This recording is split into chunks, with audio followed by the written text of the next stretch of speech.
Hello listeners, this is Aniket. तो guys, जैसा कि आज हम लोग स्टार्ट करने वाले हैं एक्सट्रैक्शन ऑफ कॉपर, ठीक है। और इससे पहले वाले वीडियो में मैंने बताया था एक्सट्रैक्शन ऑफ आयरन को। तो बेसिकली आपको सेकंड सेमेस्टर के सिलेबस में extraction of copper, extraction of iron और एक्सट्रैक्शन ऑफ एल्यूमिनियम पढ़ना है, ठीक है। तो आज हम लोग एक्सट्रैक्शन ऑफ कॉपर करेंगे और ये बहुत ही इंपॉर्टेंट है और बहुत ही इंटरेस्टिंग भी है, तो आप इसको लास्ट तक देखिएगा, ठीक है। तो चलिए स्टार्ट करते हैं। तो गाइज, फर्स्ट ऑफ ऑल हमने प्रीवियस वीडियो में बताया था कि हम लोग मेटल्स को किसी और से निकालते हैं, ठीक है। अब मिनरल्स तो बहुत सारा होता है ना, लेकिन हम लोग जो मेटल्स होता है उसको किसी एक सेलेक्टेड और से निकालते हैं। अब सेलेक्टेड और से ही क्यों निकालते हैं, हम लोग सारा मिनरल से नहीं निकाल सकते हैं। तो मैंने बताया था कि सारा मिनरल से इसलिए नहीं निकाल सकते क्योंकि बहुत ज़्यादा एक्सपेंसिव होता है। तो जिसका मेथड बहुत सिंपल होता है और बहुत ही लेस एक्सपेंसिव होता है उसको हम लोग यूज़ करते हैं। तो जैसे यहाँ पे कॉपर का कुछ इंपॉर्टेंट ओर्स है, जैसे यहाँ पे देख लीजिए आप चैल्कोपायराइट, ठीक है। अब चैल्कोपायराइट का जो फार्मूला है वो क्या है, CuFeS2, ठीक है। और उसके बाद जो दूसरा है वो है चैल्कोसाइट, ठीक है। चैल्कोसाइट मतलब कि यहाँ पे आपका Cu2S, ठीक है। इसका फार्मूला Cu2S, मतलब यहाँ पे साफ साफ दिख रहा है S आ रहा है, मतलब ये कैसा ओर है, सल्फाइड ओर है, ठीक है। और उसके बाद है मैलेकाइट ग्रीन। मैलेकाइट ग्रीन का थोड़ा सा फार्मूला थोड़ा सा यूनिक है, क्या है, CuCO3.CuOH पे होल ट्वाइस, ठीक है। तो ये थोड़ा सा यूनिक फार्मूला है, इसको अच्छे से याद रखिएगा। और उसके बाद है नेक्स्ट आपका है एजुराइट। एजुराइट में क्या है, बस ये जो CuCO3 था ना, यहाँ पे क्या लग जाएगा, 2 लग जाएगा, ठीक है। तो ये हो जाएगा 2CuCO3.CuOH पे होल ट्वाइस, तो ये आपका एजुराइट हो जाएगा। तो ये आपका 4 इंपॉर्टेंट ओर्स है कॉपर का, लेकिन इसमें से हम लोग कुछ से ही क्या करते हैं, कॉपर को निकालते हैं। क्यों? क्योंकि भाई बाकी सब जो होगा वो बहुत ज्यादा एक्सपेंसिव होगा, ठीक है, और उसका मेथड थोड़ा सा टिपिकल होगा, इसीलिए हम उसको यूज नहीं करते हैं, बेसिक सा बात। तो यहाँ पे हम लोग किससे निकालते हैं कॉपर को, तो बेसिकली हम लोग यहाँ पे सल्फाइड ओर से कॉपर को निकालते हैं। अब ये सल्फाइड ओर ये भी है और ये भी है, तो हम लोग ये दोनों से कॉपर को एक्सट्रैक्ट कर सकते हैं, कॉपर को निकाल सकते हैं, ठीक है। तो अब इसका जल्दी जल्दी हम लोग देख लेते हैं कि भाई कॉपर का प्रॉपर्टीज क्या है और कॉपर का यूजेस क्या है, क्योंकि जब तक हमको प्रॉपर्टीज और यूजेस पता नहीं रहेगा तब तक हमको कॉपर निकालने से कोई फायदा है नहीं। तो फटाक से देख लेते हैं प्रॉपर्टीज ऑफ कॉपर को। तो देखिए यहाँ पे क्या है, it has reddish brown in colour, मतलब जो कॉपर होता है वो कैसा कलर का होता है, रेडिश ब्राउन, ठीक है। ब्राउन नहीं, रेडिश ब्राउन, ठीक है। उसके बाद है it has melting point 1385 kelvin. इसका जो मेल्टिंग पॉइंट होता है 1385 केल्विन होता है, ठीक है। और उसके बाद ये जो होता है बहुत ही सॉफ्ट होता है, it is soft, malleable and ductile. ये बहुत ही सॉफ्ट होता है, मेलेबल होता है और डक्टाइल होता है। उसके बाद चौथा जो है गुड कंडक्टर ऑफ हीट। आप सबको पता है कि कॉपर एक गुड कंडक्टर ऑफ हीट है। उसके बाद कॉपर में क्या होता है, this possesses high thermal and electrical conductivity, मतलब कि उसमें बहुत ही ज्यादा थर्मल और इलेक्ट्रिकल कंडक्टिविटी, मतलब कि हीट को कंडक्ट करने का भी कैपेसिटी है और इलेक्ट्रिसिटी को भी कंडक्ट करने का कैपेसिटी है, ठीक है। तो अब बात करें यूजेस ऑफ कॉपर के बारे में, तो यूजेस ऑफ कॉपर में देखिए सबसे पहले आपका मेकिंग यूटेंसिल्स कंटेनर, मतलब कि आप कंटेनर बनाने के लिए इसका यूज कर सकते हो और बोल सकते हैं बर्तन वर्तन, ठीक है। और उसके बाद नेक्स्ट है use for preparing alloy. Alloy बनाने के लिए, देखिए आयरन जो था, आयरन को भी एलॉय बनाने के लिए यूज करते हैं, और ये जो कॉपर है, कॉपर को भी एलॉय बनाने के लिए यूज करते हैं। नेक्स्ट है use for making coin and wire. आपका जो सिक्का बनता है, हम लोग का जो 1 रुपया 2 रुपया का सिक्का होता है, और जो हमारा वायर्स होता है, इलेक्ट्रिकल्स वायर्स, तो वो सब किससे बना रहता है, वो सब आपका कॉपर से बना रहता है, उसमें उसका यूज होता है, ठीक है। नेक्स्ट है कि it is use to electroplating and electrotyping. इसको हम लोग यूज करते हैं इलेक्ट्रोप्लेटिंग और इलेक्ट्रोटाइपिंग में, ठीक है। तो गाइस यहाँ पे कुछ यूज लिखा हुआ है, ठीक है। अगर आप चाहो तो और भी इसका यूजेस लिख सकते हो, ठीक है। गूगल पे देखो, नेट पे सर्च करो, बहुत जगह से मिल जाएगा आपका इसका यूजेस और प्रॉपर्टी भी, और बहुत ज्यादा मिल सकता है। तो मैंने बस बेसिक प्रॉपर्टीज और बेसिक यूज बता दिया आपको, ठीक है। आप चाहो तो और भी लिख सकते हो, अपना नोट्स बढ़ा सकते हो। और बाकी अगर आपको फर्दर फ्रेश नोट चाहिए तो आप इंस्टा आईडी को फॉलो कीजिए, वहां पे आपको फ्रेश नोट मिल जाएगा, ठीक है। और मैंने फिजिक्स से भी वीडियो बहुत सारे अपलोड किए, तो वहां पे आप उन सब का भी नोट्स मेरे से ले सकते हैं। और उन सब वीडियोस को अगर आपने नहीं देखा है तो उसे जल्दी से देख लीजिए, आपका सेकेंड सेमेस्टर में बहुत अच्छा रिजल्ट होगा अगर आप उसको भी देख लेते हो और इधर अपना केमिस्ट्री भी कंप्लीट करते हो तो, ठीक है। अब अगर हम बात करें कि जो कॉपर है, उस कॉपर को हम लोग निकालते हैं, तो इसका जो प्रोसेस होता है वो कैसे कैसे होता है, मतलब कि इसका जो फ्लो चार्ट होता है वो क्या होता है, तो देख लेते हैं फटाक से। देखिए जो कॉपर होता है, मैंने पहले ही बताया कि हम लोग कॉपर में किसको निकालते हैं, सल्फाइड ओर को निकालते हैं, ठीक है। तो सल्फाइड ओर के लिए एक फ्लो चार्ट, मतलब कि मोटा मोटी मैं आपके दिमाग में डाल दे रहा हूं कि आपको पहले क्या क्या करना है। सबसे पहले कि हम लोग क्या करते हैं, कोई भी ओर हम लोग को मिलता है तो उसको हम लोग क्या करते हैं, पाउडर फॉर्म में लाते हैं, ठीक है। जैसे कि हमने आयरन ओर को भी पाउडर फॉर्म में लाया था। पाउडर फॉर्म में कैसे आता है, क्रश करके, ग्रीडिंग करके। तो क्रशिंग ग्रीडिंग तो बेसिकली सबको आता है। क्रशिंग ग्रीडिंग करके हम लोग क्या करते हैं, उसको पाउडर फॉर्म में ला देते हैं। फिर उसके बाद हम लोग करते हैं कंसंट्रेशन। तो कंसंट्रेशन के बारे में मैंने क्या बताया था आपको कि आपको केवल कॉपर को ही रखना है, ठीक है। जो भी आपका लाइमस्टोन या फिर डस्ट पार्टिकल या फिर बोल सकते हो सैंड, क्ले, जो भी है, उसको हम लोग क्या करना है, किसी प्रोसेस से अलग कर देना है, ठीक है। जैसे हमने आयरन में किया था आपका ग्रेविटी सेपरेशन, ठीक है। तो यहाँ पे कंसंट्रेशन कैसे होगा, यहाँ पे कंसंट्रेशन होगा फोर्थ फ्लोटेशन से, ठीक है। अब फोर्थ फ्लोटेशन क्या है फर्दर हम लोग देखेंगे, लेकिन यहाँ पे कंसंट्रेशन होगा फोर्थ फ्लोटेशन से। और उसके बाद हम लोग करेंगे रोस्टिंग, ठीक है। अब रोस्टिंग क्या होता है उसको भी हम लोग डिटेल करेंगे। उसके बाद होगा रोस्टिंग, और रोस्टिंग करने के बाद हम लोग करेंगे स्मेल्टिंग, ठीक है। और ये जो स्मेल्टिंग प्रोसेस होगा, स्मेल्टिंग को रिडक्शन बोला जाता है। तो ये जो स्मेल्टिंग प्रोसेस होगा ये आपका ब्लास्ट फर्नेस में होगा। और ब्लास्ट फर्नेस आपको बहुत अच्छे से समझ में आ गया होगा अगर आपने आयरन वाला वीडियो देखा है, तो एक्सट्रैक्शन ऑफ आयरन अगर आपने देखा है तो आपको ब्लास्ट फर्नेस बहुत अच्छा से समझ में आ गया होगा, ठीक है। अब ब्लास्ट फर्नेस के बाद हम लोग करेंगे उसका रिफाइनिंग। तो गाइस यहाँ पे होता क्या है कि जैसे ही हम लोग स्मेल्टिंग करते हैं ब्लास्ट फर्नेस से, तो रिफाइनिंग होने के बाद हम लोग को 90% कॉपर मतलब मिल जाता है, ठीक है। लेकिन 10% थोड़ा बहुत उसमें इंप्योरिटीज रहता है, तो उसके लिए हम लोग क्या कर देते हैं, रिफाइनिंग कर देते हैं, इलेक्ट्रोलाइसिस कर देते हैं और प्योर कॉपर को मतलब प्योर मेटल को निकालते हैं, ठीक है। तो गाइस यहाँ पे एक बहुत इंपॉर्टेंट बात आता है, जो यहाँ पे रिफाइन होकर कॉपर आता है ना, जो 90% प्योर रहता है, उस कॉपर का नाम होता है ब्लिस्टर कॉपर। तो पूछा जाता है आपसे कि इसका नाम ब्लिस्टर कॉपर क्यों पड़ा, ठीक है। तो ये सब हम लोग आगे देखेंगे, लेकिन फिलहाल अभी हम लोग देख लेते हैं कि ये जो फोर्थ फ्लोटेशन मेथड है वो क्या है। तो फोर्थ फ्लोटेशन मेथड में कुछ नहीं होता है, एक बेसिकली सा हम लोग क्या करते हैं, एक कंटेनर ले लेते हैं, जैसे कि आपको यहाँ पे दिख रहा है एक कंटेनर हमने ले लिया, ठीक है। उसमें हम लोग क्या करते हैं, वाटर डालते हैं, ठीक है। और वाटर डालने के बाद हम लोग उसमें क्या ऐड करते हैं, पाइन ऑयल ऐड करते हैं, ठीक है। पाइन ऑयल उसमें ऐड कर देते हैं, ठीक है। और पाइन ऑयल ऐड करने के बाद हम लोग क्या करते हैं, उसमें आपका जो भी कॉपर सल्फाइड है, जो भी हमारा ओर है, जो पाउडर फॉर्म में, हम लोग उसको क्या करते हैं, डाल देते हैं। जो भी हमारा पाउडर फॉर्म में और हम लोग उसको डाल दिए, ठीक है। और उसमें अच्छे से उसको क्या करते हैं, घोल लेते हैं, मतलब कि मिक्स कर लेते हैं। और मिक्स करने के बाद यहाँ पे एक कंप्रेशर लगाते हैं, देख रहे हैं आप, एक यहाँ पे कंप्रेशर जैसा लग रहा है आपको, मतलब एक पाइप रहता है ये, ठीक है। और यहाँ पे छोटे छोटे होल रहता है। तो यहाँ पे हम लोग क्या करते हैं, यहाँ से एयर बहुत स्पीडली यहाँ से एयर दिया जाता है। तो जैसे ही यहाँ से एयर आता है बहुत ही स्पीड में, तो होता क्या है कि यहाँ से एयर बहुत स्पीडली इजेक्ट होता है। तो जैसे ही वो एयर एजेक्ट होता है, तो क्या होता है, ये जो पाइन ऑयल आपको दिख रहा है ना, यहाँ पे जो पाइन ऑयल जिसको हम लोग वाटर के साथ मिक्स किए हैं, उस पाइन ऑयल के साथ क्या होता है कि जो कॉपर सल्फाइड है, मतलब जो कॉपर का जो ओर है, वो क्या होता है, ऊपर आ जाने लगता है। और जो गैंग मतलब कि जो कचड़ा होता है वो क्या होता है, नीचे बैठ जाता है। और जो आपका कॉपर सल्फाइड या फिर बोल सकते हो जिंक सल्फाइड, मतलब कोई भी प्रोसेस अगर आप करोगे फोर्थ फ्लोटेशन से, तो जो सल्फाइड का ओर है वो क्या हो जाता है, ऊपर की तरफ आ जाता है। और जैसे ही वो ऊपर की तरफ आता है तो हम लोग वहां से उसको छान लेते हैं, या फिर बोल सकते हो कि साइड निकाल देते हैं यहाँ से कुछ होल करके। तो ये जैसे ही पूरा झाग वाला पोर्शन रहता है वो निकल जाता है बाहर, ठीक है। तो फिर से एक बार रिकॉल करते, करना कुछ नहीं है, एक कंटेनर रहेगा, उस कंटेनर में पानी डालना है आपको, पानी में क्या मिलाना है, पाइन ऑयल मिलाना है। और पाइन ऑयल मिलाने के बाद उसको अच्छे से घोल लेना है, और उसमें डालना है आपको सल्फाइड और। अब सल्फाइड और आप चाहे कॉपर का डालो, चाहे आप जिंक का डालो, ठीक है, मतलब आप कोई भी सल्फाइड और उसमें डाल सकते हो। और डालने के बाद क्या करना है, आपको कंप्रेस एयर इस पाइप में देना है। जैसे ही आप कंप्रेस एयर इस पाइप में देते हैं तो यहाँ पे क्या होगा, बबूला बनेगा, ठीक है, मतलब एक बबल्स बनेंगे। और वो जो बबल्स होगा उसके साथ क्या होगा, आपका सल्फाइड और मिक्स रहेगा, और बाकी जो आपका गैंग है, जो डस्ट पार्टिकल हो, सब क्या हो जाएगा, नीचे बैठ जाएगा।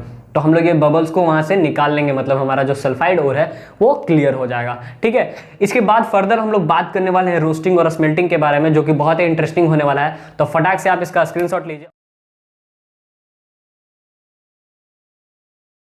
तो गाइस बेसिकली अब हम बात करेंगे इसके रिएक्शंस के बारे में, कि भाई इसका रिएक्शंस क्या होता है, ठीक है। तो इसमें बेसिकली आपको दिख रहा होगा, मैंने इसे 5 स्टेप में बताया है, ठीक है। इसका स्टेप और भी हो सकता है, लेकिन मैंने इसे शॉर्ट करके 5 स्टेप में बताया है। और नोट्स में मैंने इस हर स्टेप के बारे में बहुत ही डिटेल लिखा है, ठीक है। तो आप प्लीज़ नोट्स को पढ़िए, ठीक है। और नोट्स पाने के लिए आपको इंस्टा आईडी को फॉलो करना पड़ेगा, वहाँ पे मेरे को फॉलो कीजिए, नोट्स मैं आपको दे दूंगा। और नोट्स में पूरा डिटेल लिखा हुआ है हर एक रिएक्शन के बारे में, ठीक है। तो गाइज यहाँ पे तो मैं उसको पूरा डिटेल में नहीं बता सकता ना, क्योंकि वीडियो काफ़ी ज़्यादा बड़ा हो जाएगा और आपको खुद बोरिंग लगेगा, आप नहीं देखोगे यार, आप अपना नेट क्यों बर्बाद करोगे। तो इसीलिए मैं यहाँ पे बस रिएक्शन लिख रहा हूँ, और फिर उसके बाद थोड़ा बहुत भाषणबाजी करूँगा, आपको समझ में आ जाएगा। तो बेसिकली देखिए यहाँ पे क्या है, पहला स्टेप में हम लोग क्या करेंगे, कंसंट्रेशन करेंगे। और कंसंट्रेशन मैंने अभी आपको जस्ट बताया कैसे करना है, फोर्थ फ्लोटेशन से। और फोर्थ फ्लोटेशन क्या होता है, मैंने अभी आपको बताया ना कि आपको पाइन ऑयल के साथ वाटर लेना है, और उसमें क्या डालना है, कंप्रेस एयर डालना है। और उसके बाद आपका जो सल्फाइड हो रहा है वो बबल्स के रूप में ऊपर आ जाएगा, वहां से फिर आपको छाट लेना है, ठीक है। उसके बाद अगर हम बात करें स्टेप 2 का, तो स्टेप 2 है हमारे पास रोस्टिंग। और रोस्टिंग जो होता है वो प्रेजेंस ऑफ ऑक्सीजन में होता है, ठीक है। तो हम यहाँ पे क्या किए, ऑक्सीजन को ऐड कर दिए। तो बेसिकली हमारे पास क्या है, हमारे पास जो है सल्फाइड ओर है, ठीक है, ये सल्फाइड ओर है, और सल्फाइड ओर में जैसे ही हम ऑक्सीजन को ऐड करते हैं, फर्दर हीट देते हैं, तो फिर यहाँ पे बन जाता है क्यूप्रस सल्फाइड। और क्यूप्रस सल्फाइड के साथ साथ आयरन सल्फाइड भी अलग होता है, मतलब कि फेरस सल्फाइड भी अलग होता है, और प्लस SO2 भी अलग होता है। तो ये जो SO2 है, इस SO2 को हम लोग सल्फ्यूरिक एसिड बनाने में इसका यूज कर लेते हैं, ठीक है। तो आप ये मत सोचना कि SO2 प्रोड्यूस हो रहा है तो पॉल्यूशन बहुत ज्यादा हो जाएगा, ऐसा कुछ नहीं है। इसको सल्फ्यूरिक एसिड बनाने में हम लोग इसको यूज कर लेते हैं, ठीक है। तो इसको एक बार फिर से देख लेते हैं। क्या है कि हमारे पास सल्फाइड ओ था, उसमें हमने क्या किया, ऑक्सीजन ऐड किया, और उसमें क्या किया, हीट दिया। ये हीट का सिंबल है, हीट दिया तो बन गया cuprous sulphide plus ferrous sulphide plus SO2, ठीक है। अब फर्दर क्या होगा, ये जो क्यूप्रस सल्फाइड है ना, उसको हम लोग क्या करेंगे, ऑक्सीडाइज करेंगे, ठीक है। और ऑक्सीडाइज कैसे करेंगे, उसके ऑक्साइड्स के द्वारा। तो यहाँ पे हम लोग क्या कर रहे हैं, सल्फाइड और को क्या कर रहे हैं, फिर से फर्दर ऑक्सीडाइज कर रहे हैं। और ऑक्सीडाइज को कैसे कर रहे हैं, उसके ऑक्साइड्स के द्वारा। तो जैसे ही हम इसको ऑक्साइड के द्वारा इसको ऑक्सीडाइज करते हैं, तो यहाँ पे देखिए क्या आ जाता है, ये सल्फाइड से ऑक्साइड बन जाता है, ठीक है। देखिए यहाँ पे सल्फाइड है, उसमें ऑक्सीजन मिलाएं तो क्या बन गया, ऑक्साइड और बन गया ना, मतलब ये ऑक्साइड का रूप ले लेता है। और ऑक्साइड का रूप लेने के बाद इसमें से इवॉल्व होता है आपका CO2 गैस, ठीक है। तो CO2 गैस तो भाई हम लोग तो फैक्ट्री में निकलता ही है CO2 गैस, तो वो तो आप बोल नहीं सकते हो, तो CO2 गैस तो निकलेगा ही, ठीक है। और उसके बाद स्टेप 3 में क्या होगा, स्मेल्टिंग होगा। और अभी मैंने आपको बताया था इससे जस्ट पहले कि स्मेल्टिंग जो होता है वो कैसे होता है, आपका ब्लास्ट फर्नेस में होता है। और ब्लास्ट फर्नेस प्रीवियस वीडियो में हमने बात करी है, ठीक है। तो स्टेप 3 में यहाँ पे क्या होगा, स्मेल्टिंग होगा। और स्मेल्टिंग को थोड़ा सा मैंने याद करने के लिए यहाँ पे आयरन वाला रिएक्शन लिख दिया आपको, ठीक है। आयरन वाला रिएक्शन आप याद करो, जो आपने ब्लास्ट फर्नेस अगर पढ़ा होगा तो आपको याद होगा। तो वहां पे हमने बताया था कि जो आपका ऑक्साइड होता है, देखिए ब्लास्ट फर्नेस में जाने के लिए, ब्लास्ट फर्नेस से जब हम लोग मतलब कोई भी मेटल्स को निकालते हैं, तो वहां से निकालने के लिए हम लोग को ऑक्साइड और पहले होना जरूरी है। अगर जब तक हमारे पास ऑक्साइड और नहीं है, हम ब्लास्ट फर्नेस में उसको नहीं डाल सकते, ठीक है। तो ऑक्साइड और होना बहुत जरूरी है भाई। तो यहाँ पे जैसे मैं रिकॉल करता हूँ आपको कि हमारे पास पहले क्या हुआ करता था, आयरन को हमने ब्लास्ट फर्नेस से अलग किया है ना, तो आयरन वाला थोड़ा सा एग्जांपल मैं यहाँ पे आपको रिकॉल करता हूँ। क्या था कि FeO हमारे पास था, और उसके बाद हम लोगों ने सिलिका यूज किया था, तो हमारे पास बन गया था स्लैग। और वो स्लैग हमारा अलग निकल जाता था, और जो हमारा आयरन था वो अलग निकल जाता था, ठीक है, फर्दर ऑक्सीडेशन के बाद, ठीक है। तो यहाँ पे बेसिकली क्या हो रहा है कि हमारा जो यहाँ पे क्यूप्रस सल्फाइड है, उसको हम लोग क्या कर रहे हैं, फेरस सल्फाइड से मिला रहे हैं। तो बेसिकली बन रहा है cuprous sulphide plus ferrous oxide. और ये जो cuprous sulphide plus ferrous oxide है ना, इसको हम लोग बोलते हैं मैटी। ये बहुत ही इंपॉर्टेंट है भाई, ठीक है। फिर से एक बार देखो, cuprous sulphide plus ferrous sulphide को जब आप जोड़ोगे तो वहां पे बनेगा cuprous sulphide plus ferrous oxide. और ये जो cuprous sulphide plus ferrous oxide है, उसको हम लोग बोलते हैं मैटी, ठीक है। और मैटी को फर्दर हम लोग क्या करते हैं, बेसिमेराइजेशन करते हैं। जैसे कि आपको मैंने यहाँ पे लिखा है क्या कि मैटी जो है, मैटी का मतलब Cu2S प्लस FeO, उसको आप बेसिमेराइजेशन करोगे। बेसिमेराइजेशन क्या होता है अभी बात करेंगे हम लोग। बेसिमेराइजेशन करोगे तो बन जाएगा आपका ब्लिस्टर कॉपर। और ये जो ब्लिस्टर कॉपर है वो क्या होता है, 90% प्योर होता है, ठीक है। तो फिलहाल हम लोग देखते हैं कि क्या है भाई। तो होगा क्या कि जैसे ही हमारा यहाँ पे क्या बन गया, मैटी बन गया, तो मैटी को हम लोग क्या करेंगे, फर्दर हम लोगों ने यहाँ पे क्या बनाया था, ऑक्साइड्स बनाया था ना, तो हम लोग ऑक्साइड और यहाँ पे जो सल्फाइड मतलब कि जो मैटी बना है, वो दोनों को क्या करेंगे, मिक्स करेंगे, ठीक है। मतलब ये यहाँ वाला ऑक्साइड और यहाँ वाला सल्फाइड दोनों को मिक्स किए। मिक्स करने के बाद हम लोग इसको बेसिमर कन्वर्टर में डालेंगे, ठीक है। अब बेसिमर कन्वर्टर आपके सिलेबस में है नहीं, इसलिए मैं यहाँ डिटेल नहीं कर रहा हूँ, बस आप एक नाम दे देना कि भाई बेसिमर कन्वर्टर में डालते हैं। और बेसिमर कन्वर्टर में डालने के बाद आपका यहाँ पे आ जाता है Cu, मतलब कॉपर आपका यहाँ से अलग हो जाता है, और फिर से आपका क्या बनता है, SO2 बनता है। और SO2 को कहाँ यूज करना है, सल्फ्यूरिक एसिड बनाने में, ठीक है। तो यहाँ पे Cu जो आया, ये जो Cu होता है ये एक ब्लिस्टर Cu होता है, मतलब ब्लिस्टर कॉपर होता है। तो भाई ये ब्लिस्टर कॉपर है क्या, आप इसे ब्लिस्टर क्यों बोल रहे हो बार बार, ठीक है। तो ये ब्लिस्टर इसलिए है क्योंकि ये 90% ही प्योर होता है, ठीक है। तो आपसे पूछ देता है क्वेश्चन कभी कभी कि why this copper is called blister copper, मतलब यहाँ पे जो कॉपर बन रहा है बेसिमेराइजेशन से, उसको हम लोग ब्लिस्टर कॉपर क्यों बोलते हैं। तो उसमें क्या होता है, देखिए उसमें होता है कि SO2 in it escape out and producing blister on the surface. इसका मतलब ये कि जो आपका कॉपर बना यहाँ पे, उसके अंदर क्या है, SO2 है। तो SO2 क्या होता है ना कि उसके अंदर से बाहर निकलने की कोशिश करता है। तो बाहर निकलने की कोशिश करने की वजह से क्या होता है ना कि उसका जो शेप होता है ना, बहुत ही गंदा, मतलब कि क्या बोल सकते हो आप, मतलब उसके अंदर बहुत सारा होल हो जाता है, और होल होने के बाद उसके ऊपर फफोले बन जाते हैं। फफोले मतलब कि समझ सकते हो, कैसे बोलूं मैं, जैसे बबूला होता है ना, जैसे आप पानी को गर्म करते हो, ठीक है। अरे आज बहुत ज्यादा दिक्कत हो रहा है, मैं आपको कुछ इमेज दिखा देता हूँ, ठीक है। जैसे देखो यहाँ पे जो इमेज है ना, आपको जो इमेज दिख रहा है, ये जैसे आपको दिख रहा है ये ब्लिस्टर कॉपर, ठीक है, तो ये एक क्या बोल सकते हैं इसको, एक फफोला ही जैसा, मतलब यहाँ पे एक फफोला निकला हुआ है ना, मतलब इस फूला हुआ है ना, अजीब टाइप पे थोड़ा लग रहा है ना, तो यही होता है ब्लिस्टर कॉपर, ठीक है। तो गाइज हम लोग इसका यूज नहीं कर पाते हैं, हम लोग और क्या करते हैं इसका फर्दर और इसको रिफाइन करते हैं, इलेक्ट्रोलाइसिस करते हैं और इसको प्योर कॉपर में बदलते हैं, ठीक है। तो अभी तक हमने क्या बनाया, ब्लिस्टर कॉपर बनाया जो कि 90% प्योर है, ठीक है। अब हम लोग उसको क्या करेंगे, 100% प्योर करेंगे। तो देखिए 100% प्योर कैसे होता है, यहाँ पे क्या है, स्टेप 5 हमारा क्या है, refining of copper. Refining of copper में करना क्या है, जो अपने पास ब्लिस्टर कॉपर है उस ब्लिस्टर कॉपर का क्या कर दो, इलेक्ट्रोलाइसिस कर दो, तो क्या आ जाएगा, प्योर कॉपर आएगा। अब थोड़ा सा इलेक्ट्रोलाइसिस को देख लेते हैं, इलेक्ट्रोलाइसिस कैसे होगा देख लीजिए। क्या करना है, हम लोग को एक कंटेनर लेना है, उस कंटेनर में क्या करना है, कॉपर सल्फेट का सॉल्यूशन डाल देना है, ठीक है। और कॉपर सल्फेट का सॉल्यूशन डालने के बाद एक एनोड बनाना है, एक कैथोड बनाना है। अब क्या करना है कि इस पार्ट में आपको क्या रखना है, ब्लिस्टर कॉपर रखना है, ब्लिस्टर कॉपर का रॉड रखना है, जो आप ब्लिस्टर कॉपर बनाए उसका रॉड रखना है, ठीक है। और इस पार्ट में आपको एक प्योर कॉपर रख देना है, ठीक है। और जैसे ही आप करंट देखो ना, तो यहाँ से क्या होगा, Cu2+ टूटेगा और टूट के कहाँ चले जाने लगेगा, मतलब इस कॉपर के पास चले जाएगा। तो मतलब ये जो मोटा रड आपको दिख रहा है ये क्या हो जाएगा, गल के मतलब इसमें से कॉपर निकलने लगेगा और SO2 यहाँ से रिलीज होने लगेगा, ठीक है। मतलब जो SO2 क्या हो रहा था, ये जो ब्लिस्टर बन रहा था इसके ऊपर क्यों बन रहा था, SO2 की वजह से ही नहीं बन रहा था। तो अगर हम इलेक्ट्रिसिटी दे देंगे और इलेक्ट्रोलाइसिस करा देंगे तो SO2 इजिली निकल जाएगा और कॉपर अपना भाई प्योर कॉपर के रड में जाकर जुड़ जाएगा। तो हमारा यहाँ पे क्या हो जाएगा, कॉपर रिफाइन हो जाएगा, ठीक है। तो ये इलेक्ट्रोलाइसिस प्रोसेस। अब क्या होता है इसमें, थोड़ा सा एक रिएक्शन आपको मैं यहाँ बता दूं कि एट एनोड, एनोड में क्या होगा, देखिए ये जो ब्लिस्टर कॉपर है Cu, ब्लिस्टर कॉपर क्या हो जाएगा, टूटेगा Cu2+ और 2 इलेक्ट्रॉन में, ठीक है। अब ये जो 2 इलेक्ट्रॉन है ये उठ के कहाँ चला जाएगा, एट कैथोड पे। तो जैसे ही ये कैथोड पे गया तो कैथोड पे क्या था, Cu2+ पहले से था और उसमें 2 इलेक्ट्रॉन चला गया, तो क्या बन गया, वो Cu बन गया, मतलब 100% प्योर कॉपर बन गया, ठीक है। तो ये बेसिकली हमारा पूरा कॉपर को प्यूरिफाई करने का प्रोसेस होता है, जो कि मैंने आपको बहुत ही शॉर्ट में समझाने की कोशिश करी है और आई होप कि आपको समझ में भी आ गया होगा, ठीक है। तो गाइस जल्दी से इसका हम लोग एक बार और रिवीजन कर लेते हैं, ठीक है, फिर से एकदम स्पीडीली, ठीक है। और आप भी देखिएगा कि क्या आपको ये समझ में आया कि नहीं। तो देखिए फर्स्ट ऑफ ऑल क्या करना है, हम लोग को कंसंट्रेशन करना है। कंसंट्रेशन कैसे करेंगे, हम लोग फोर्थ प्रोडक्शन मेथड से करेंगे, ठीक है। और कंसंट्रेशन करने के बाद हम लोग करना है रोस्टिंग। तो हम लोग के पास बेसिकली होता है सल्फाइड और, सल्फाइड और में हम लोग मिलाते हैं ऑक्सीजन, ऑक्सीजन मिलाने के बाद हम लोग करते हैं हीट प्रोवाइड, और हीट प्रोवाइड जब करते हैं तो वहां पे बनता है cuprous sulphide plus ferrous sulphide plus SO2। और ये जो SO2 बनता है उसको हम लोग फर्दर यूज कर लेते हैं सल्फ्यूरिक एसिड बनाने में, ठीक है। तो फिर उसके बाद जो यहाँ पे क्यूप्रोसल्फाइड बना उसको हम लोग और क्या करते हैं, ऑक्सीडाइज करते हैं, और ऑक्सीडाइज करने के बाद वो क्या बन जाता है, क्यूप्रस ऑक्साइड बन जाता है। और क्यूप्रस ऑक्साइड के साथ साथ निकलता है CO2, ठीक है। अब जो क्यूप्रस ऑक्साइड है इसको हम लोग अभी रहने देते हैं, ठीक है। और उसके बाद हम लोग करते हैं स्मेल्टिंग। स्मेल्टिंग में बेसिकली क्या होता है कि हम लोग क्या करते हैं, क्यूप्रस सल्फाइड और फेरस सल्फाइड को क्या करते हैं, जोड़ते हैं। और जब हम क्यूप्रस सल्फाइड और फेरस सल्फाइड को जोड़ते हैं तो हमारे पास क्या बनता है, cuprous sulphide plus ferrous oxide, जिसको हम लोग बोलते हैं मैटी, ठीक है। क्या बोलते हैं, मैटी।